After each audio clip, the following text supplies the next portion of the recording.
Hello, everyone. Welcome to today's live broadcast, Top 10 Genetic Test Countdown. I am Judy O'Rourke of LabRoots, and I'll be your moderator for today's event.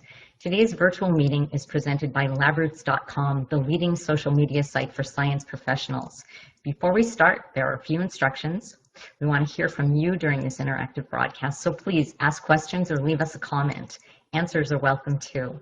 You can do this by hitting the green Q&A button at the lower left of the presentation window and typing in your comments and questions. We'll try to get to as many as we can. Want a better look? You can enlarge the slide window by clicking on the screen icon in the lower right-hand corner of the slide window. If you can't hear or see this presentation properly, let us know by clicking on the support button on the top right or use the Q&A button. We'll make sure we try to resolve any issues. This is an educational session and thus offers free continuing education credits. After the virtual meeting is over, please click on the CE button located in the bottom left-hand corner of your web page and follow the process of obtaining your credits. Now let's get right to today's presenters. We are proud to welcome Katherin A. Rauen, MD, PhD, Professor in the Department of Pediatrics and Chief of the Division of Genomic Medicine at UC Davis, and Robert Nussbaum, MD, Clinical Professor at the UCSF School of Medicine and Chief Medical Officer of Invitae Corporation. Dr. Rauen's presentation is titled Top 5 Pediatric Genetic Tests. Dr. Nussbaum's presentation is titled Top 5 Adult Genetic Tests. Dr. Rauen is internationally known for her pioneering work in the application of array CGH in clinical genetics and as a leader and major contributor to the understanding of the RASopathies, the RAS-MAPK pathway-genetics syndromes. Her research program involves the clinical and basic science study of cancer syndromes with effort to identify underlying genetic abnormalities affecting common developmental and cancer pathways. Dr. Nussbaum, a board-certified internist and medical geneticist, specializes in the care of adults with hereditary disorders. He was previously Chief of Genomic Medicine at the UCSF Medical Center and helped direct the program in cardiovascular genetics and the Cancer Genetics and Prevention Program at UCSF. Drs. Rauen and Nussbaum's complete bios are found on the LabRoots website. I will now turn it over to Dr. Rauen for her presentation.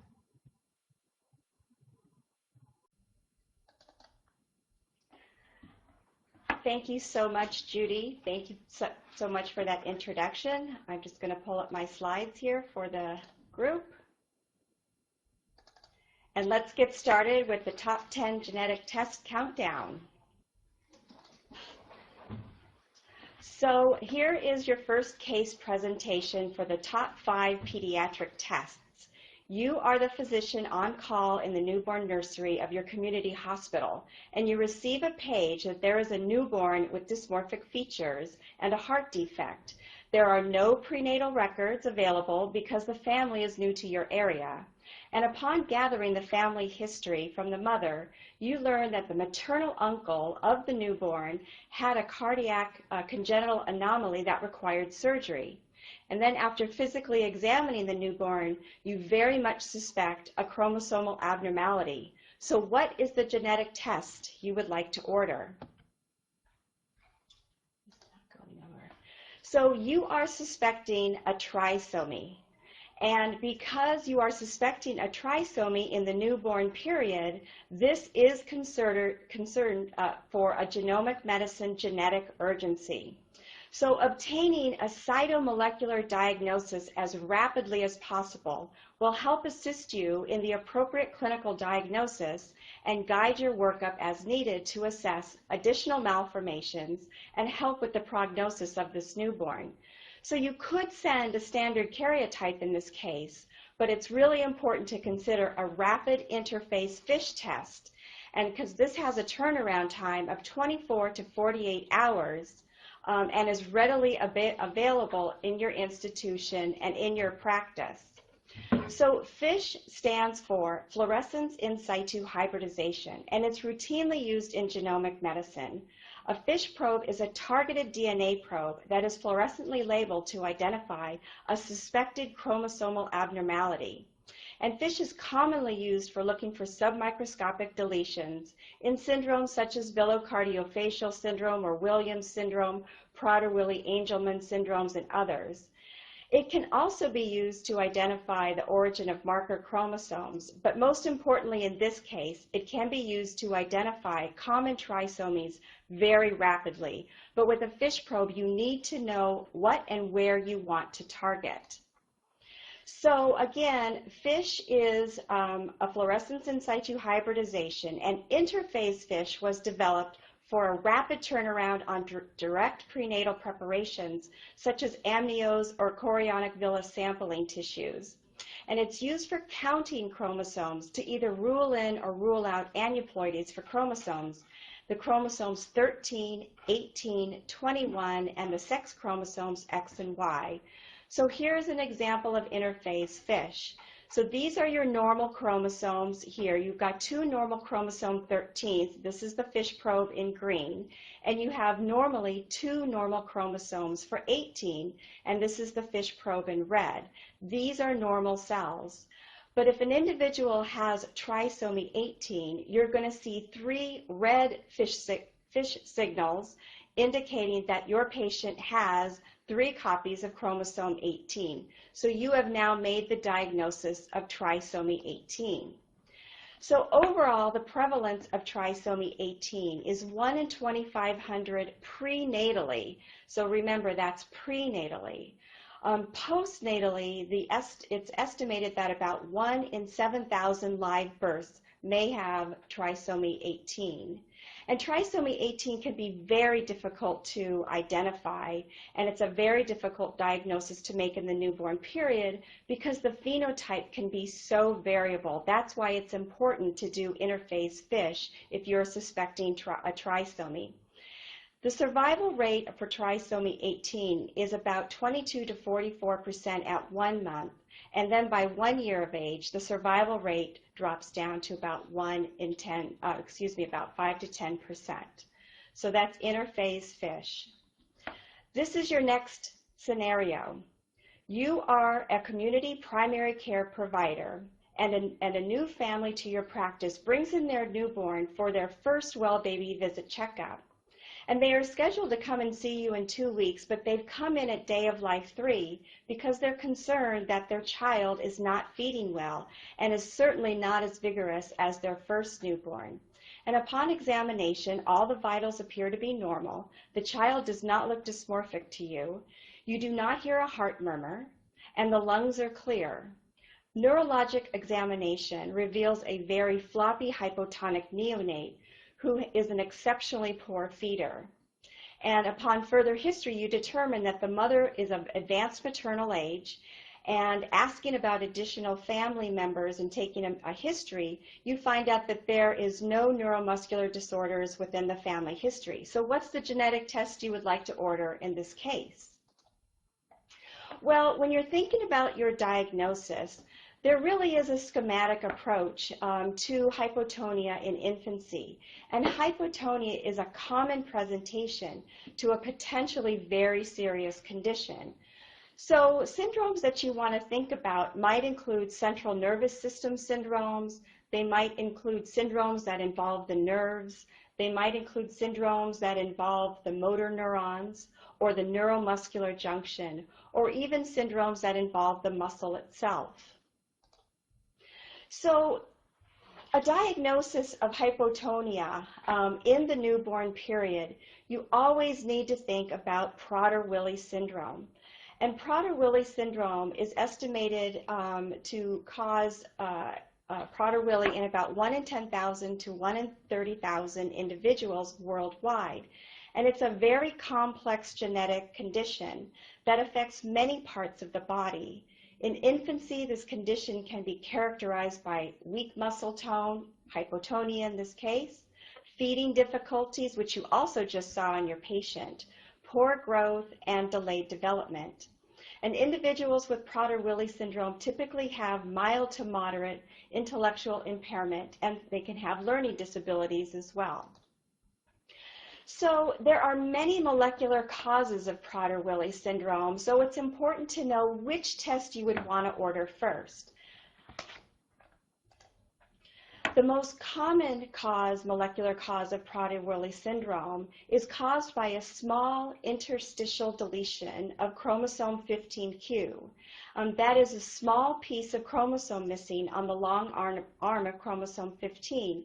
And this can be the molecular mechanism in about 70% of cases with Prader-Willi syndrome.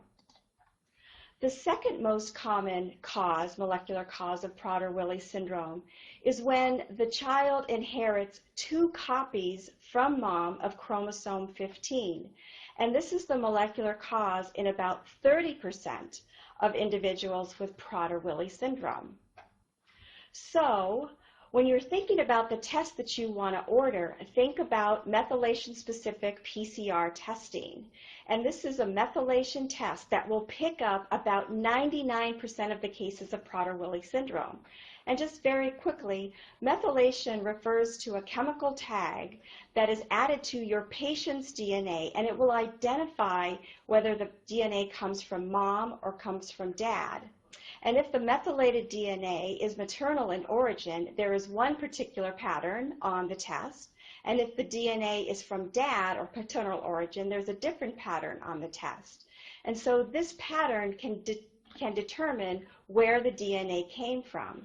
And so in Prader-Willi syndrome, if the test reveals a distinct paternal pattern, meaning that this particular DNA is missing from your test, then the individual has Prader-Willi syndrome, meaning that the DNA was inherited from mom only. So that's Prader-Willi syndrome and methylation testing. Your third case, a 3-year-old comes in for a well child check, and the parents of your 3-year-old female patient complain that their daughter never makes eye contact, is not interested in playing with other children her age, and just seems to be in her own world. You're concerned about a diagnosis of autism and send the child for a developmental behavioral pediatrics consultation. They send you their consult note back and they say, you know, this child really needs to be worked up for a genetic etiology of autism.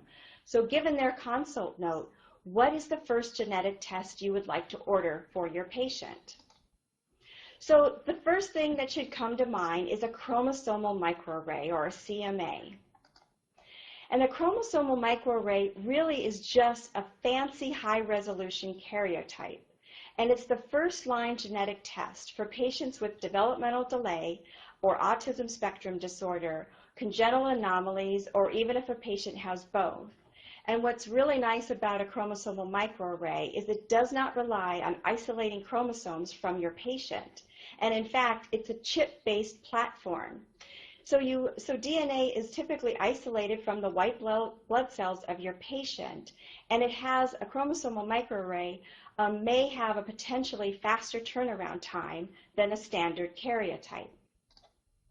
So there are lots of clinical uses for a chromosomal microarray in pediatrics, and these can be for people with or individuals with developmental delay, intellectual disability, multiple congenital anomalies, autism spectrum disorder as defined in this case, epilepsy and seizures, heart defects, a family history of chromosomal abnormality, marker or ring chromosomes, if there's a suspected deletion or duplication in your patient, unbalanced translocations, and it's a very good test to order when you have apparently balanced chromosomal translocation in an individual, but the individual still has an abnormal phenotype. What's also really nice about oligochromosomal microarrays is it can identify long contiguous stretches of homozygosity that can be seen in Prader-Willi syndrome.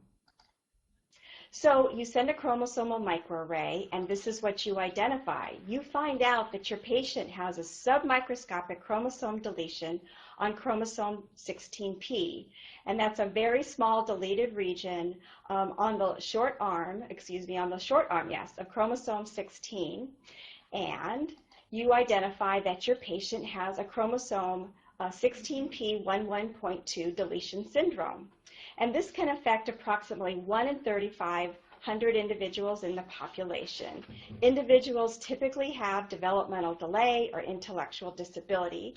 Some can have autism spectrum disorder. And individuals can be impaired in communication and social skills, as well as delay in development of speech and language. They can also have recurrent seizures. And when you do a very close physical exam on patients with 16p11.2 deletion syndrome, you actually might be able to identify minor physical abnormalities such as low-set ears or webbing between the toes and fingers known as partial syndactyly. And what's really interesting about this region on 16p is in this small deleted region of 600,000 bases, that this particular region contains more than 25 genes. So in this particular case, a chromosomal microarray is your genetic test of choice. So here's your fourth patient. A 10-year-old male was referred to you because the school nurse noticed that the child has these multiple dark birthmarks. And you see the child in your office and notice upon a very thorough skin examination that there are several cafe au lait macules, and there's also this diffuse freckling on the skin. You measure the head circumference and you notice that the child has a large head size for his age and also has some learning difficulties in school, nothing major, but just some mild learning difficulties. And you're concerned about a diagnosis of neurofibromatosis type 1. So you send the child right away for an eye examination to look for Lynch nodules, you know, those small hamartomas in the iris. The report comes back and noticed no Lynch nodules in this 10-year-old, but you're still very concerned about a diagnosis of NF1, but the child does not quite meet the clinical diagnostic criteria. So you want to pursue genetic testing to either rule in or rule out your suspicion. So what's the genetic test you would like to order? So you are concerned about neurofibromatosis type 1, and so you want to order the genetic test that is a multi-gene panel that sequences not only the NF1 gene, but its cousin syndromes as well, called the RASopathies. So you think back, okay, I remember NF1, but I've never seen a patient with NF1, and you remember that it is an autosomal dominant condition. About 50% of the cases are spontaneous mutations, about 50% of the cases are inherited. And it's a relatively common genetic syndrome affecting about 1 in 3,000 individuals. And you remember that it's caused by haploinsufficiency of the gene, called neurofibromin, meaning one copy in the patient's genome is missing, and that there are NIH diagnostic criteria that can be used clinically. So you remember the criteria that you need 2 of the following. The individual needs to have 6 or more cafe au lait macules, and the size depends on the age of the individual. You also remember that intertriginous freckling or axillary inguinal freckling can be part of the diagnostic criteria, and that these neurofibromas or those nerve tumors on the skin are part of the diagnostic criteria as well, or somebody having one plexiform neurofibroma. Also, optic pathway gliomas or those optic tumors can be part of the diagnostic criteria. And your patient you've defined already does not have those Lynch nodules or those iris hamartomas that can be found in the eye. A distinctive osseous lesion can also be part of the diagnostic criteria as depicted here in this tibial pseudoarthrosis. And what's really important is because this can be an inherited condition, a first-degree relative with NF1 is also part of the diagnostic criteria. So the thing about NF1 is it's now known to be part of this family of syndrome called RASopathies. And the RASopathies have mutations in a common signal transduction pathway called the RAS pathway. And because of the common pathogenetic mechanism of the RASopathies, there really is a lot of phenotypic overlap, and NF1 can be very difficult to diagnose now in the context of these other RASopathies. So the question is, all these genes, all these syndromes, which is the gene that you would want to sequence? So this is where gene panels come in, and the advent of next-generation sequencing has led to an era of inexpensive and high-throughput DNA sequencing, and this has really had a major impact on clinical care. And these gene panels use this next-gen sequencing technology to assess inherited mutations in multiple genes simultaneously, and they are commercially available now. And next-gen sequencing has allowed this parallel sequencing of millions of short pieces of DNA simultaneously.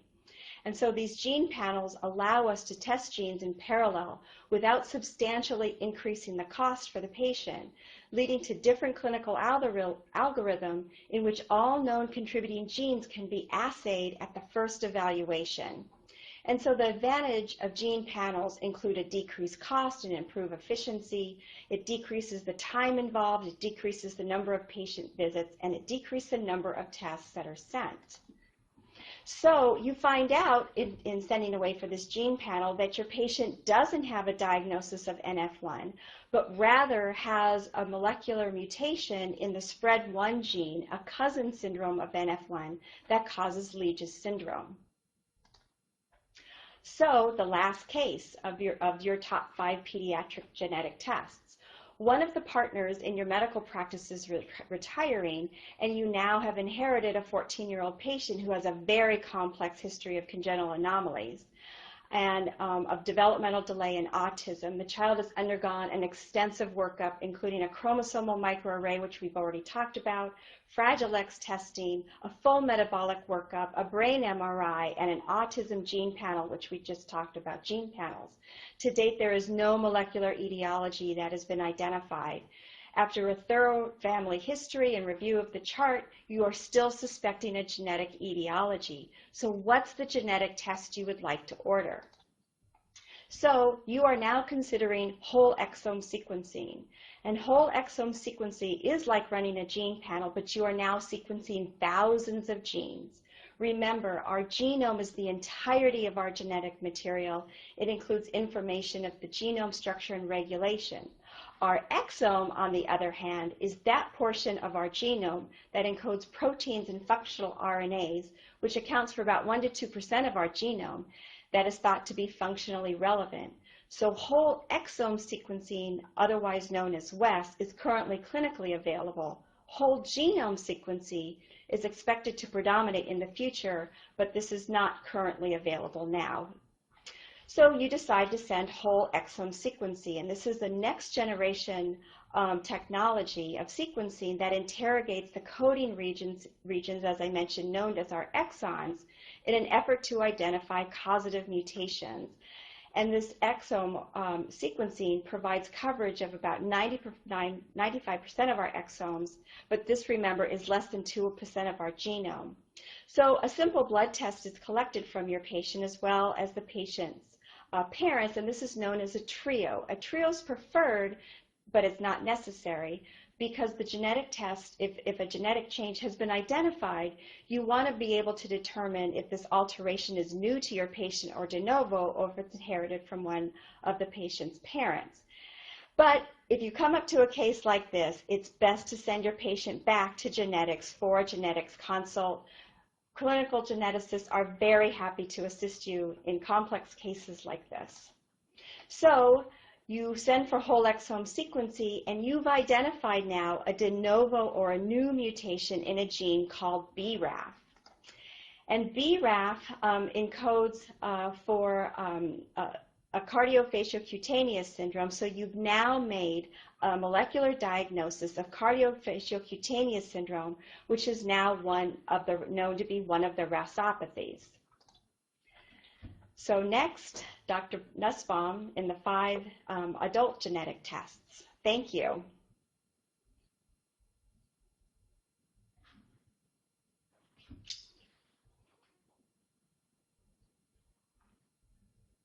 Did I do anything?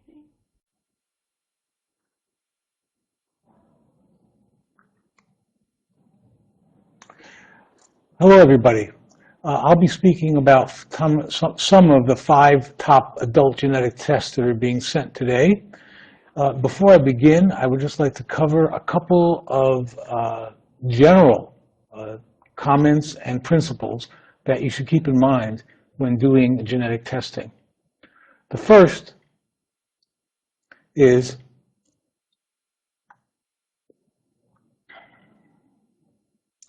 that I get my correct slides up. So let's do that first. What are the biggest mistakes that clinicians make with genetic testing?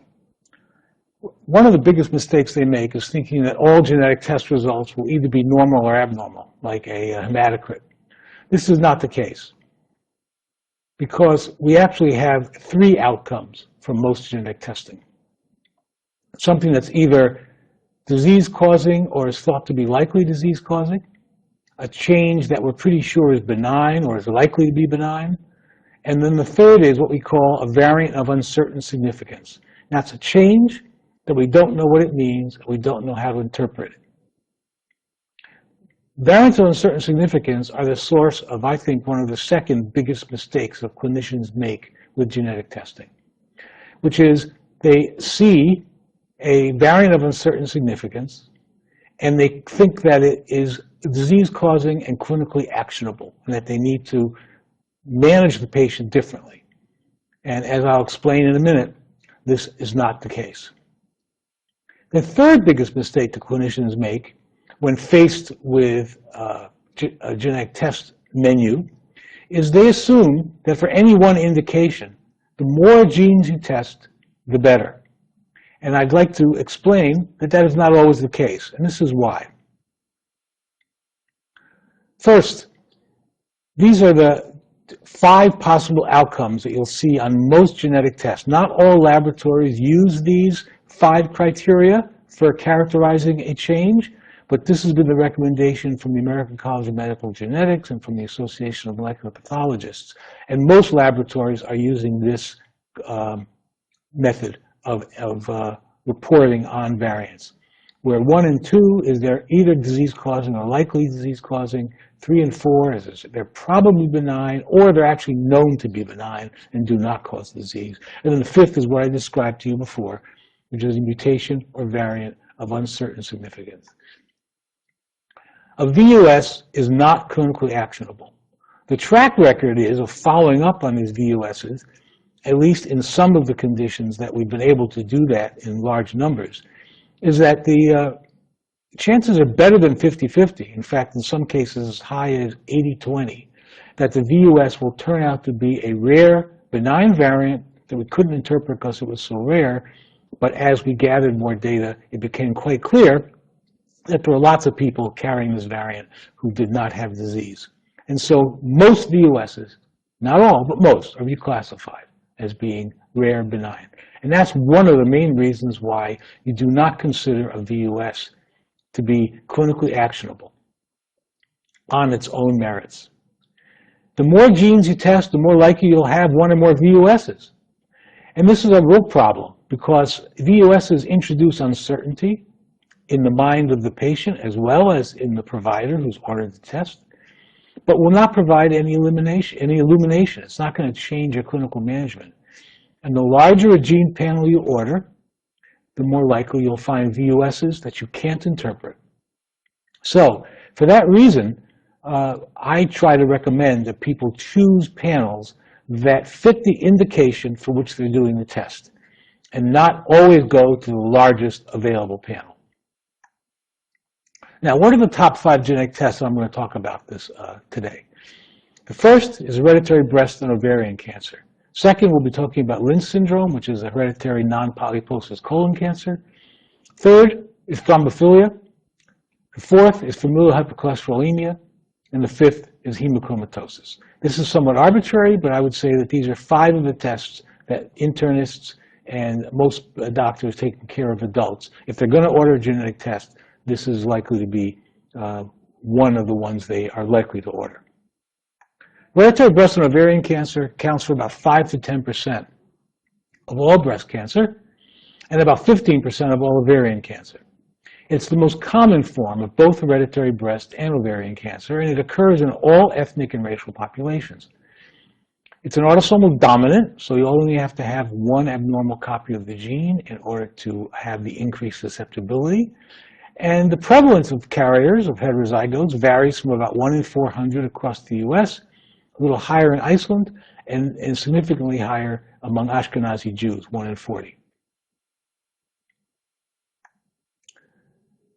And the risk is not only for breast and ovarian cancer, although you can see here, these are lifetime risks for breast cancer. A second primary breast cancer could be in the same breast if mastectomy was not done, or it could be contralateral. Ovarian cancer, as well as male breast cancer, prostate cancer, pancreatic cancer, and for BRCA1 and 2. And the numbers vary. You can see that there aren't specific penetrances, but for example, if the general population risk for breast cancer is about 12%, a woman who's carrying a BRCA1 or 2 mutation has around a 50 to 80 or 40 to 70% lifetime risk. In other words, approximately 4 to 7 times higher risk of developing breast cancer in their lifetime, and it tends to be earlier onset than a typical sporadic breast cancer. Secondary breast, primary breast, you can see up to 11% lifetime after the first, whereas you're talking about 2 to 3 times higher risks if you're carrying a BRCA1 or 2. Similarly, ovarian cancer, significant increased lifetime risk. For male breast cancer, even though the overall absolute risk is not that great, 1 to 2% for BRCA1, 5 to 10% for BRCA2, it's still many-fold, 10 to 100 times higher risk than you would see in the general population for male breast cancer. Prostate cancer, also increased risk, although not as substantial relative to the general population. And pancreatic cancer, also, although absolute risk is well down in the 1 to 7% range, depending on which gene and which mutation you're carrying, it's still significantly greater, somewhere between 2 and 15 times higher than the risk in the general population.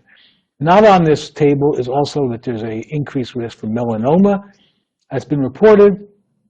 And I'd also like to comment that in addition to ovarian cancer, fallopian tube and primary peritoneal cancer is one of the hallmarks of hereditary breast and ovarian cancer as well.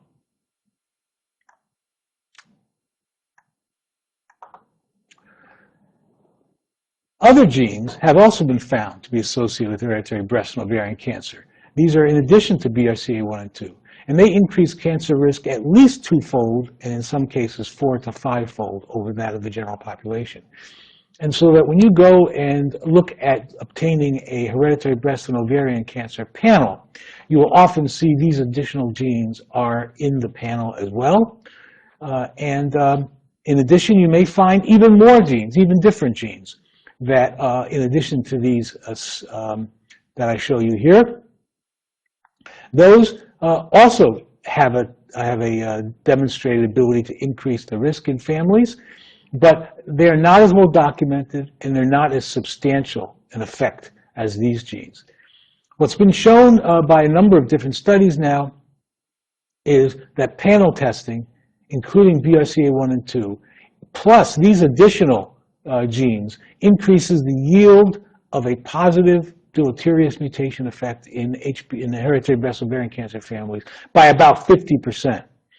And so just doing BRCA1 and 2, you'll be missing about a third of the strong genetic contributions to this condition. Suspect hereditary breast and ovarian cancer if you have an early onset under age 50, if ovarian cancer is present at all, multiple primary breast cancers, breast and ovarian in an individual, male breast cancer, triple negative breast cancer, pancreatic cancer with breast or ovarian, either in the same individual or on the same side of the family, Ashkenazi Jewish ancestry in someone with breast cancer, someone who has 2 or more relatives, one of whom has breast cancer under age 50, or 3 or more relatives with breast cancer at any age. And of course, if someone already has a previously identified BRCA1 or 2 pathogenic variant in someone in a close relative in the family. These would be all reasons for you to suspect HBOC and to consider genetic testing. Of course, if there's a previously identified BRCA1 or 2 pathogenic variant in the family, you may choose to test only for that one change and not do a complete check of a panel of 6, 8, or 10, or 12 genes. The diagnosis of HBOC matters. It alters management. You might consider bilateral prophylactic mastectomy, which you might not do in a sporadic cancer. If you do consider breast conservation with lumpectomy and radiation therapy, other strategies such as prophylactic oophorectomy might be considered, and or close surveillance, closer than one would ordinarily do, for the contralateral breast. There's also been some indication that PARP inhibitors are particularly effective for BRCA1 and 2 breast, and in particular ovarian cancers. These are now in clinical trials, and some data has been published to suggest some benefit. So knowing that a breast cancer has developed in someone with a germline mutation in BRCA1 and 2 has an impact on management. And for individuals who are at risk, who do not have disease, but are known to carry one of these mutations because you've tested them, there's a whole variety of altered surveillance approaches one would take over and above what one would do for a woman in the population of the same age, including prophylactic mastectomy or oophorectomy, adding breast MRIs to annual mammograms, and then there's a whole series of others which are somewhat controversial and are under discussion. For example, ovarian cancer surveillance is difficult to do, and it's been hard to demonstrate that there is a real reduction in ovarian cancer mortality by simply implementing ovarian cancer surveillance. It's done. I'm not saying that it is incorrect to do so, but why I'm saying that it's controversial. Male breast cancer, there is really not much evidence that mammography or MRIs should be used, although if there's gynecomastia or there is substantial parenchymal or glandular breast tissue present in a man, that would be an indication for using radiography. Otherwise, self-exams and semi-annual clinical breast exams. Pancreatic cancer is very difficult, and we actually don't have any recommendations for that outside of ongoing clinical trials in a research setting.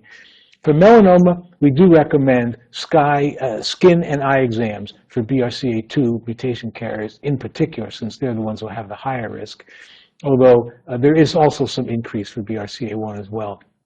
And those exams are non-invasive and can be extremely effective.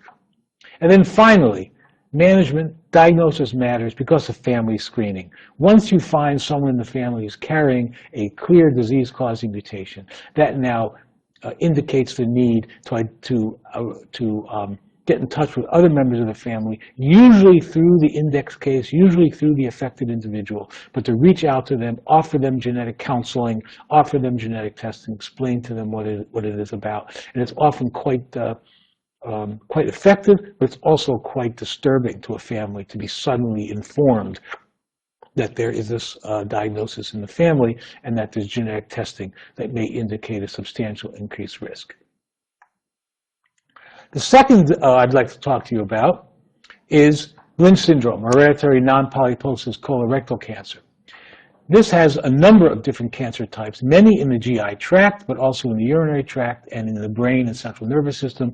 I will not go through all of the risk, but as you can see from this column, that the risk and the mean age at onset is substantially lower, and the risk is substantially higher for all of these disorders compared to the general population. In particular, for colon and endometrial cancer, substantial increased risk. We're talking about 10-fold or more increased risk. The Lynch syndrome affects causes 1 to 3% of colon cancers and about 0.8 to 1.4% of endometrial. The population prevalence is 1 in 440. So it is not a major cause for these conditions, but it is a major cause of early onset and also of people who are at risk for more than one cancer. Lynch syndrome is caused by mutations in one of 5 different genes. The 2 major ones are called MLH1 and MSH2, and what they are genes that are involved in repairing mistakes that are made when DNA is being copied in a cell. They're called mismatch repair genes.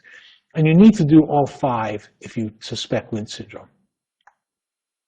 When should you suspect it? Well, based on family history, 3 or more family members, 2 successive generations affected with Lynch-related type cancers, 1 or more of the Lynch-related cancers diagnosed before age 50, and make sure that it's not a case of another hereditary cancer syndrome that I cannot talk about today called familial adenomatosis polyposis.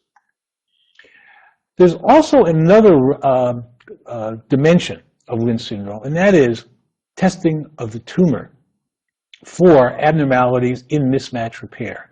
And this can either be done by looking at a signature or a change in the DNA called microsatellite instability, or using antibodies to look for loss of the protein products of the mismatch repair genes.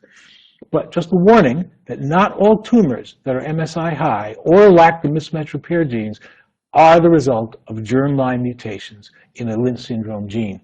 There's also somatic changes that can occur, particularly that extinguish the expression of MLH1, so that you can get either microsatellite instability or loss of MLH1 by antibody staining without it being due to Lynch syndrome. And there's a complicated decision tree, which I don't want to go into right now, that can address when tumor testing should and can and is appropriately entered into the decision-making for when to test for Lynch syndrome. And part of this is the Bethesda criteria that have been used, that tumors for individuals should be tested for MSI if the colorectal cancer is diagnosed in a patient under age 50, if there's more than one cancer in a person, if there's colorectal cancer with MSHI high, if it's diagnosed in one or more first-degree relatives with a Lynch syndrome-related tumor, or 2 or more first or second-degree relatives with Lynch-related tumors, regardless of age. So these are the sorts of criteria. But I want to stress that as the cost of testing has gone down, these sort of pre-test criteria that attempt to focus testing just on the individuals who have the highest chance of carrying these mutations, those calculations are changing, and they're changing over time because it's becoming less expensive to test people, and therefore it's becoming more compelling to test people who might have a lower chance of carrying a Lynch syndrome gene because it doesn't cost so much to identify them. So this is something to really keep in mind and to keep abreast of. This is a rapidly changing field. Management diagnosis matters. In an individual affected with Lynch syndrome, full colectomy, if they have colon cancer, with ileorectal anastomosis is recommended, and then ongoing surveillance of the rectum. They do not recommend a segmental resection because of the high risk of additional polyps and additional cancers in these individuals. You also need to pay attention to endometrial and ovarian cancer in individuals with Lynch syndrome, which would not be part of the surveillance or the management of a patient who has a sporadic colon cancer. And there are recommendations here. I don't want to go through all of them, but it's on the slide. It's in the slide deck as to which recommendations make sense and which ones do we feel there's insufficient evidence to really justify the expense and the inconvenience. Once again, family screening. Once you make a diagnosis and you find the gene mutation, you now have a key that will allow you to test other individuals at risk, identify them before they develop life-threatening cancers, and intervene and manage their Lynch syndrome effectively. Family screening, very important. Thrombophilia. In thrombophilia, I'm going to be talking specifically about factor V Leiden and prothrombin mutations because they're very commonly used, and there are a lot of laboratories that offer them. And I think this is an example of where one really needs to introduce a dose of realism into the use of certain genetic tests.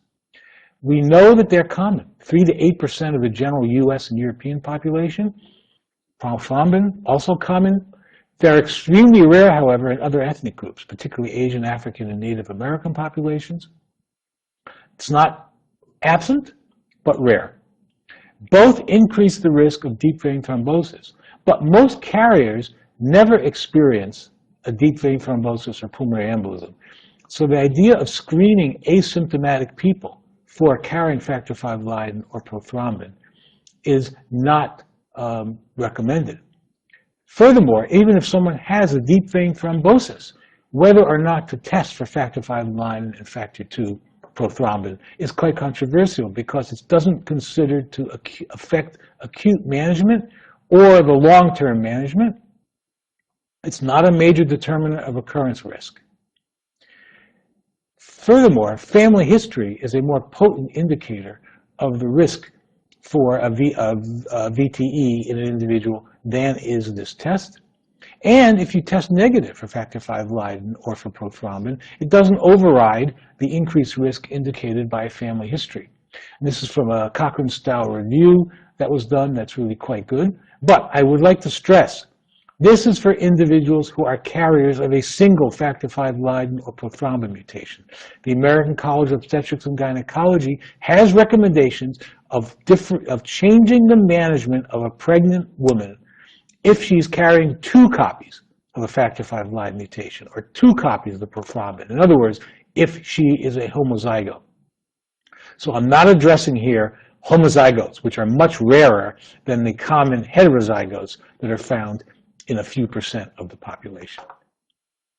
So therefore, testing for them are not recommended for a routine during for asymptomatic individuals, for people that are going on oral contraceptives, if someone's had a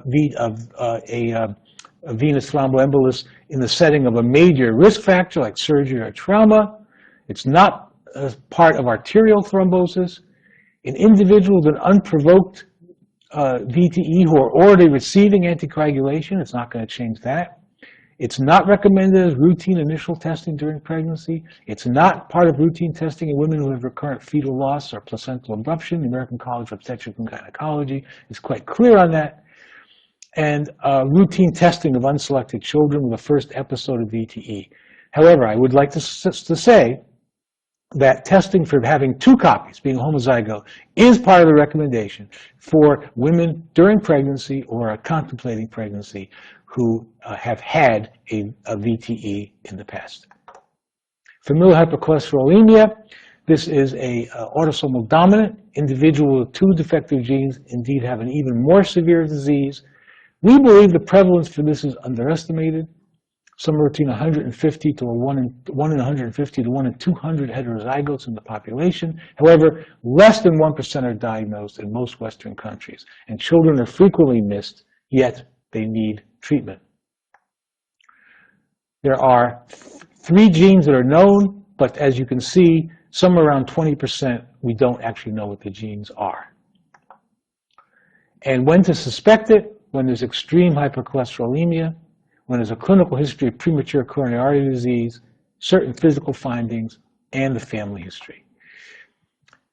There's a whole series of different parameters, family history, biochemical, etc., that one can use to try to increase the likelihood that you're dealing with familial hypercholesterolemia. But in fact, doing molecular genetic testing is the most way to have a definitive family history, a definitive diagnosis of hypercholesterolemia. It's important because 20 to 30% of the relatives of patients identified don't meet biochemical criteria, but would be detected by gene testing, and they still need treatment to reduce lifelong exposure to LDL cholesterol.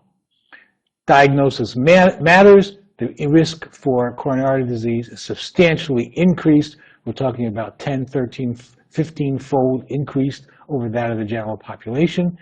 And this can be reduced when they are put on statins, although more aggressive statin therapy and other kinds of cholesterol-lowering therapies will probably be needed in people who have familial hypercholesterolemia by genetic diagnosis, and diet alone is not going to work. These people will need medical therapy and family screening important. I'm going to finish up finally with the 5th gene very quickly. 5th condition, hemochromatosis. In the Western world, this is due almost entirely to mutations in one gene called HFE, and in particular in one particular mutation in HFE, which is called cysteine 282 tyrosine. Hemochromatosis is a recessive. You have to have 2 abnormal copies, usually of the cysteine 282 tyrosine. People who have 1 cysteine 282 tyrosine and also have the other mutation, which is histidine 63 aspartate, is much less likely to have a clinical manifestation. Diagnosis and testing: elevated transferrin iron saturation of 45% or higher, serum ferritin concentration above the upper limit of normal, You need to have two pathogenic changes in this gene in order to develop hemochromatosis. The key here is that genetic testing is part of the management pathway. You can see here that if an individual has a transferrin saturation that's above 45%, it is recommended by the American Gastroenterology Society that the next step should be HFE genotyping. So genetic testing is a routine component of hemochromatosis diagnosis. And once again, family screening is important. And in people who are carriers, it's important to remember that because the carrier state is so common, it's not unusual for a carrier to have a sibling who actually has two mutations. So just because someone is a carrier, that doesn't mean the rest of the family does not need evaluation. And with that, I'm going to stop, and we're going to open things up for questions.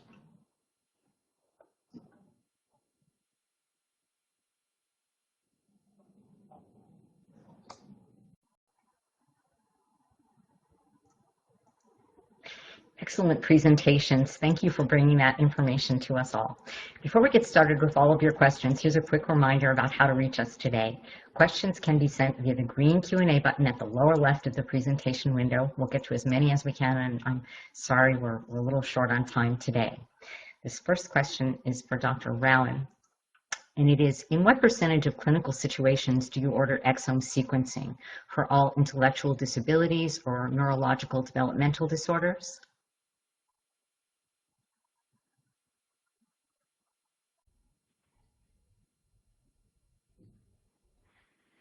So with regards to ordering whole exome sequencing, we in genomic medicine are very mindful of an algorithm with regards to how we approach the diagnostic workup for patients. So it is not the first line of testing that we do for an individual with learning disabilities.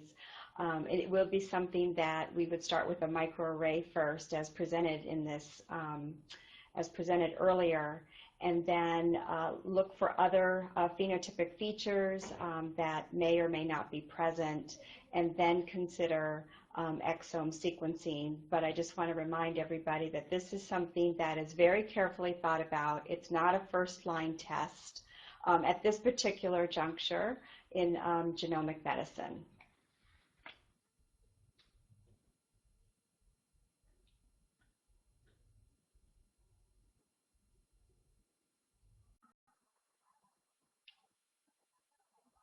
The next one is for you, Dr. Nussbaum. Please explain how the geneticist classifies the significance of a variant that is found. Also, how can the clinician get a sense from the report of the likelihood that a VUS is disease-causing?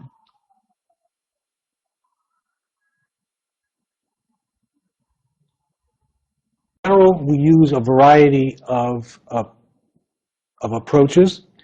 We use a variety of approaches to classify variant. We base it on the following. First of all, has it been seen before in people with the disease and not in normal control populations? How frequently is it seen in the general population? What effect does it have on the gene? Is it one that clearly damages the function of that gene, or is it one that simply alters a single amino acid? Has it been seen to be inherited in a family along with the inheritance of the condition, what we call co-segregation in a family? Are there functional studies where someone has actually expressed the gene with that mutation in it in a system such as cell culture or in an animal model? And all of these are then used and integrated together to come up with a general overall impression as to whether this is likely to be disease-causing or not. A genetic test report should have a description of how the diagnosis of the variant, how the interpretation of the variant was made, what resources were used to determine if it's present in control populations or not. How frequently is it found in individuals who don't have the disease? But I want to stress that variant interpretation is the practice of medicine. This is not something that is done by a software tool. It requires judgment. from experienced people.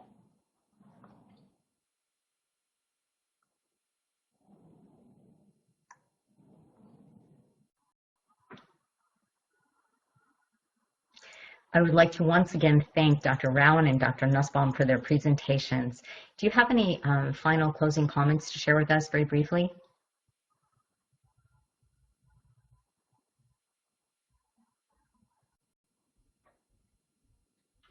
So I want to thank everybody for their attention today, and just remind the physicians and primary care providers out there that with regards to the top 5 pediatric tests, with regards to rapid interphase FISH, a chromosomal microarray, methylation testing for Prader-Willi syndrome, exome, gene panels, and full exome sequencing.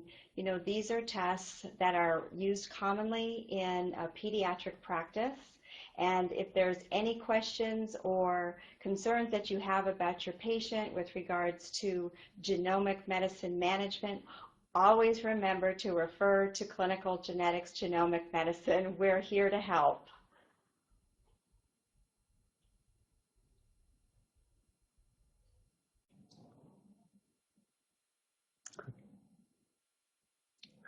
My last comment would be twofold. One is, this is a rapidly changing field where a new knowledge is being gained at an astonishing rate, and the technology is changing very rapidly. So keep that in mind, and that it's important that you follow recommendations that are up to date, are current. The second is that laboratories that do genetic testing should be ready and willing to consult with a provider who has ordered a test to explain how and why a variant has been interpreted in a certain way. But remember, variant interpretation by a laboratory is similar in many ways to a radiological study that a radiologist is reporting on. They can make suggestions, they're going to recommend clinical context, but ultimately, the laboratory test is one important piece that you need to join with your knowledge of the patient and the patient's family and family history to form a complete picture on how to take care of your patient.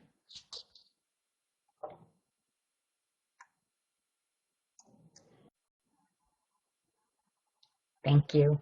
This is an educational session and thus offers free continuing education credits. After the meeting is over, please click on the CE button located in the bottom left-hand corner of your webpage and follow the process of obtaining your credits. Today's virtual meeting will be available for on-demand viewing through September 22nd, 2016. You'll receive an email from us alerting you when it's available on demand and posted on labroots.com. You're welcome to forward this announcement to any colleagues who weren't able to join in today. You're also invited to join Dr. Rauen and Dr. Nussbaum in the networking lounge in a few moments, where they'll be answering more questions. Just go to the meeting lobby and enter the networking lounge. In the lounge, there's a live chat feature where you can type in your questions. If you asked a question in this session, it will not transfer to the lounge, so you'll have to re-enter your query. Thanks for logging on and participating in today's broadcast. The next talk starts in about 30 minutes.